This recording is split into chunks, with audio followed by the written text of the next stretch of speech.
Alors, voici l'enregistrement du cours de TS1 SN1.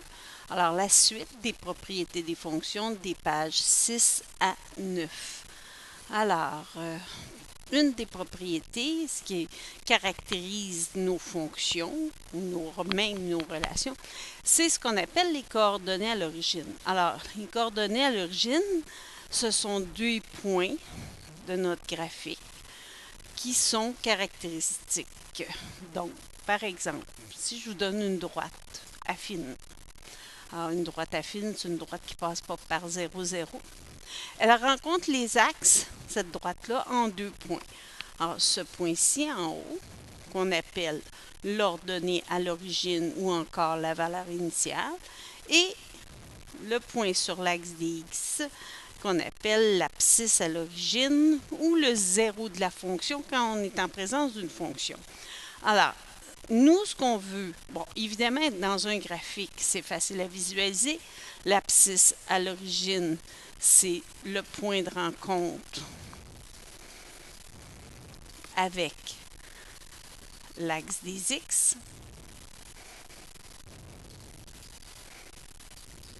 Alors, point de rencontre de la courbe avec l'axe des x.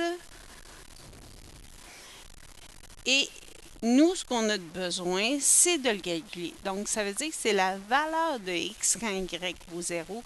Donc, c'est de la forme x 0. Alors, pour le calculer, ce qu'on a à faire, c'est mettre notre valeur de y à 0. Alors, si on se rappelle, y peut être représenté par g de x. Donc, ça veut dire qu'on met y à 0. Et il faut tout simplement isoler pour trouver notre x. Donc, le plus 7 deviendrait moins 7, qui serait égal à 5x. X serait égal à moins 7 cinquièmes. C'est l'abscisse à l'origine. Donc, ça veut dire que notre droite en ce moment ici, c'est une affine. Donc, pour s'habituer à les reconnaître. Une affine parce que l'exposant ici, c'est 1. Puis, on a plus ou moins quelque chose après la valeur de x. Alors, l'abscisse à l'origine, donc, serait moins 7 cinquièmes. Si on regarde maintenant, pour l'autre exemple, on a 0, qu'on met y à 0, égale racine de x moins 4. Si on élève les deux membres de l'équation au carré, 0 carré, ça donne 0. Puis, la racine de x moins 4 au carré donne x moins 4. On a juste à isoler x, on trouverait comme abscisse à l'origine x égale 4. Alors ici, on avait une fonction racine carrée. Facile à identifier, il y a une racine. Ici, une fonction rationnelle. Fonction rationnelle. Rationnelle parce que on a des x au numérateur et au dénominateur. Alors, en gros, c'est ça. Alors, on met y à 0. C'est égal à 3x moins 4 sur x plus 5. Donc, maintenant, il faut trouver la valeur de x. Donc, on fait comme si 0 était sur 1. On fait le produit croisé finalement. Donc, on va avoir 0 fois x plus 5, ça donne 0. Puis, 1 fois 3x moins 4, ça reste 3x moins 4. On isole, donc le moins 4 devient plus 4. Ensuite, on a fois 3, donc ça va devenir divisé par 3. Donc, ça veut dire que l'abscisse à l'origine de cette expression-là sera 4 tiers. Donc, ça veut dire que notre courbe croiserait à 4 tiers. Alors, on a dit qu'on avait deux valeurs, deux points caractéristiques, des points caractéristiques. Alors, comme là, quand on a des fonctions, l'abscisse à l'origine, on va en avoir juste un. Pour l'abscisse à l'origine, on pourrait en avoir plusieurs, je m'excuse, mais les ordonnées à l'origine, ce qui est la valeur initiale, on en aurait juste un. Donc, ça, c'est le point de rencontre avec l'axe des y de la courbe. On parle de courbe même si c'était une droite, donc le dessin de la fonction avec l'axe des y. Donc, même chose en haut, c'est de la point de rencontre de la courbe. Alors maintenant, c'est de la forme 0y. Donc, ça veut dire qu'on cherche la valeur de y quand x est à 0. Ça veut dire qu'à chaque fois qu'on va voir x, on va mettre 0. Puis on calcule. Donc, ça veut dire qu'ici, on rencontrerait l'axe de y à moins 10. Alors ça, si on regarde, hein, on a un x carré, donc ça veut dire qu'on est en présence d'une fonction quadratique. Pour l'autre, ici, on a 5x plus 7 à la 1, donc une affine. On cherche l'ordonnée à l'origine, qui est la valeur initiale, donc c'est 5 fois 0, à la place de x, on met 0, qui est égal à 7. Donc, l'ordonnée à l'origine, c'est 7. Pour notre fonction racine carrée, alors, on met y à 0. Excusez, on met x à 0 et on cherche y. Alors, on va mettre x à 0, puis on cherche y. Alors, on va avoir racine de 0 moins 4. Donc, ce qui donne racine de moins 4. Racine de moins 4, racine de négatif, c'est impossible. Dans ce temps-là, on dirait que l'ordonnée à l'origine n'existe pas. Donc, ça veut dire que dans notre graphique, on aurait un saut à cet endroit-là, à x qui est 0. On n'aurait aucune valeur correspondante pour y. Pour notre expression rationnelle, la fonction rationnelle, on cherche y, on va mettre x à 0. Alors, si on regarde, on va avoir 3 fois 0, 0, moins 4 sur 5. Donc, notre ordonnée à l'origine est moins 4 sur 5. Quand on va avoir l'abscisse à l'origine et l'ordonnée à l'origine, on appelle ça les coordonnées à l'origine, ce qui représente 2 points distincts. Alors maintenant, on va étudier la variation. Donc la variation, quand on parle de la variation d'une fonction, on parle de sa croissance, sa décroissance. Alors c'est un intervalle sur x, donc c'est comme si c'était le domaine, ok, où la fonction, c'est-à-dire y, augmente ou est stable. Ça veut dire que ça ne bouge pas. Notre valeur de y reste pareille. Donc, ça veut dire où est-ce que ça augmente. Puis où est-ce que c'est stable? Stable, ça va être indiqué comme un plateau. Alors maintenant, pour être décroissante, ça va être encore un ensemble sur les x. Donc, vis-à-vis quel x que ça se produit, où la fonction, c'est-à-dire y, diminue, ou est stable. Donc, stable, un plateau. Alors, une fonction constante qui est à la fois, c'est une fonction qui est à la fois croissante et décroissante. Donc, ça veut dire que le plateau est considéré dans le croissant et dans le décroissant. Alors, si on fait l'étude du graphique qu'on a ici, alors pour ce qui est du domaine, le domaine, on se place vis-à-vis nos x à gauche. Puis on commence avec moins 6, puis ça va jusqu'à plus l'infini. Donc, de moins 6 à plus l'infini ouvert. L'image, on part d'en bas. On part vis-à-vis moins 3. On considère que c'est moins 3 ici, là. Alors, de moins 3 fermé.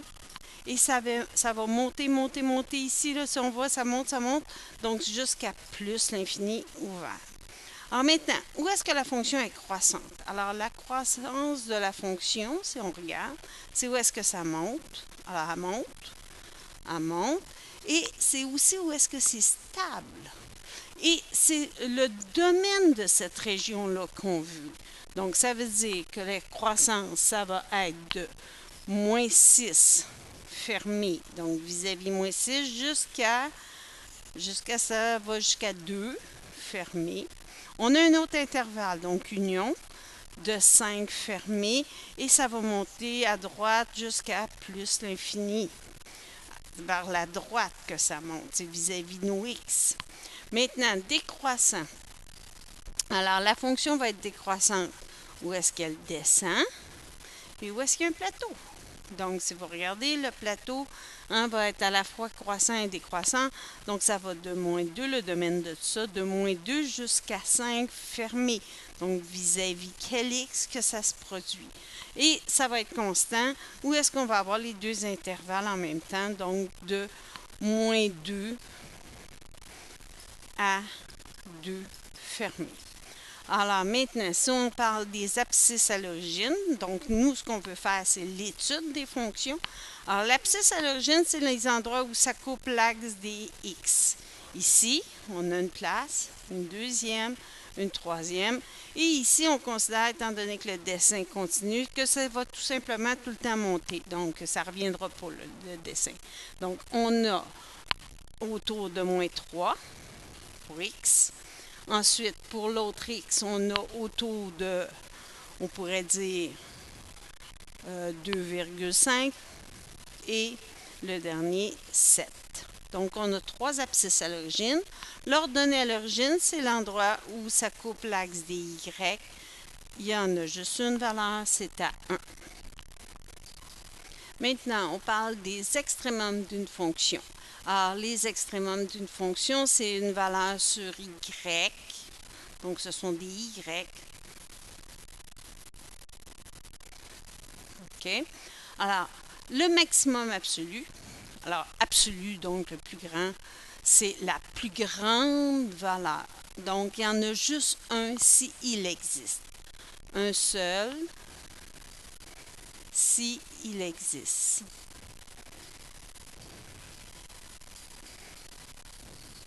Minimum absolu, même principe. Il y en aura juste un s'il existe. C'est la plus petite valeur de y.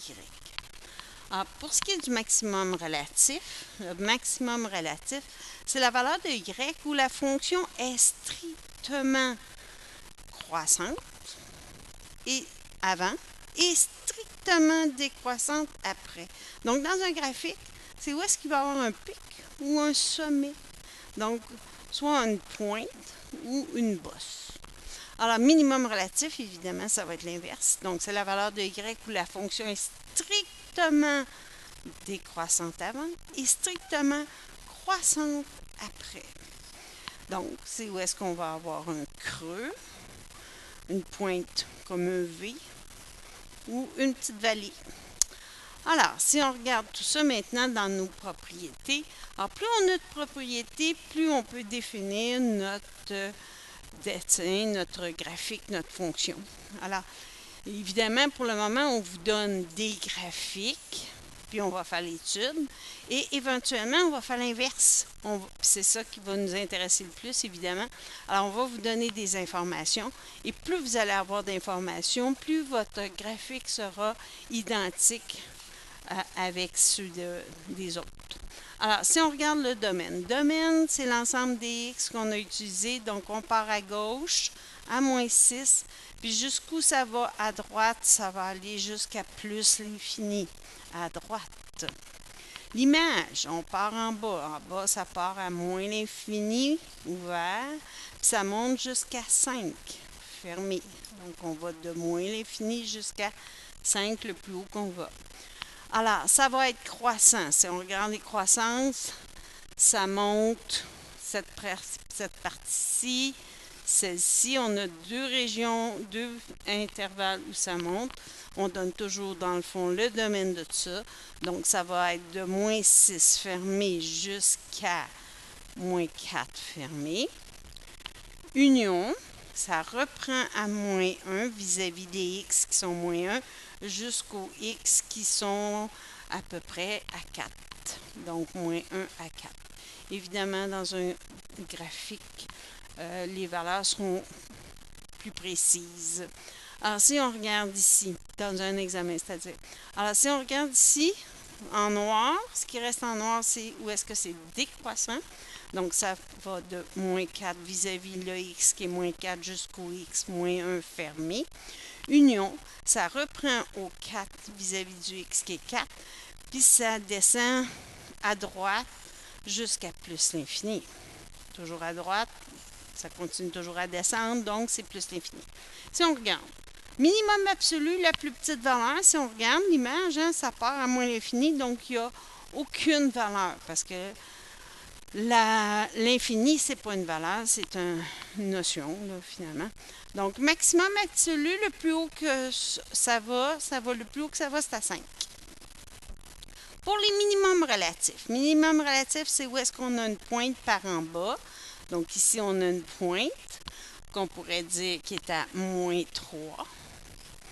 Pour les maximums relatifs, on a 2 pointes par en haut, ici et là.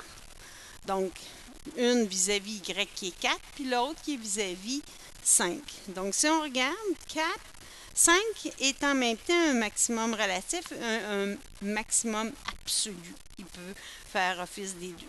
Pour les abscisses à l'origine, c'est où est-ce que ça coupe l'axe des x. Alors, premier abscisse à l'origine à moins 6. Ici, entre moins 2 et moins 3, donc à moins 2,5. Ensuite, ça va aller à 1. Puis finalement, ici, à 6. À 6. Pour l'ordonnée à l'origine, on a juste une valeur qui était à moins 1. Alors, maintenant, on étudie les signes d'une fonction. Les signes d'une fonction, positive, négative. Alors, c'est encore représenté par le domaine de ce qu'on va avoir présentement. Alors, c'est un intervalle sur les x où la fonction, c'est-à-dire y, est au-dessus de l'axe des x.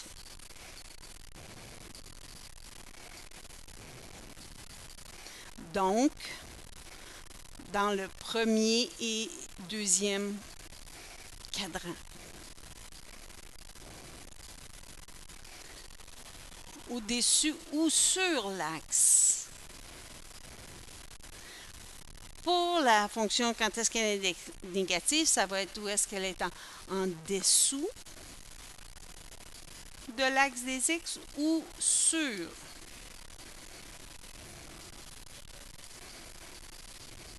Donc, c'est-à-dire dans le troisième et quatrième cadran. Donc, premier, deuxième, troisième, quatrième. Alors, si on regarde notre exemple qu'on a. Alors, si on regarde le domaine de cette fonction, c'est une droite affine, domaine R. L'image, on dit R parce que si on va à gauche, ça part à gauche, ça continue à droite. Donc, de moins l'infini à plus l'infini, c'est R. L'image, on commence en bas, moins l'infini, on va en haut jusqu'à plus l'infini, R. Quand est-ce que la fonction est croissante? Jamais. Donc, l'ensemble vide. Là, maintenant, c'est le temps, là, parce que c'est un intervalle, puis c'est des ensembles. Donc, si c'est jamais, l'ensemble vide. Décroissante tout le temps, R. Constante, jamais, l'ensemble vide. Minimum absolu, aucun, il n'y a pas de fin. Maximum absolu, aucun, il n'y a pas de fin.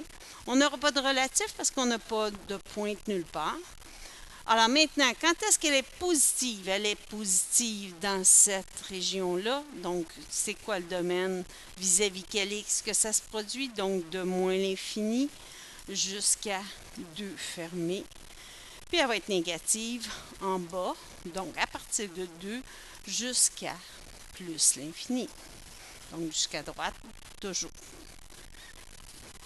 Alors maintenant, si on regarde le deuxième exemple, le domaine. On a une droite qui est constante, une variation nulle. Donc le domaine, ça va de moins l'infini jusqu'à plus l'infini, donc R. Pour l'image, on a seulement une valeur qui est 3. Donc très important, c'est l'ensemble 3. Alors, quand est-ce qu'elle est croissante? Si c'est stable, ça veut dire c'est croissant R. Quand est-ce qu'elle est décroissante? Toujours R, parce qu'elle est stable. Donc, elle est constante, toujours R. Minimum absolu, la plus petite valeur qu'on va voir. C'est quoi la plus petite? 3. C'est quoi la plus haute pour le maximum absolu? 3. On n'a aucun relatif parce qu'on n'a pas de pointe. OK? Alors maintenant, quand est-ce qu'elle est positive? Donc, quand est-ce qu'elle est en haut de l'axe des X? Toujours. Quand est-ce qu'elle est négative? Jamais. Alors maintenant, on voit différents modèles de fonctions. Les modèles mathématiques, les fonctions de base, on va les étudier en détail pour certaines.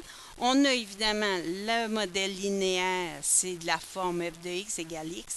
Si on regarde ici, on vous a mis les fonctions de base, ça veut dire les fonctions les plus simples de la famille. On appelle ça une famille. Alors ici, on pourrait parler des affines.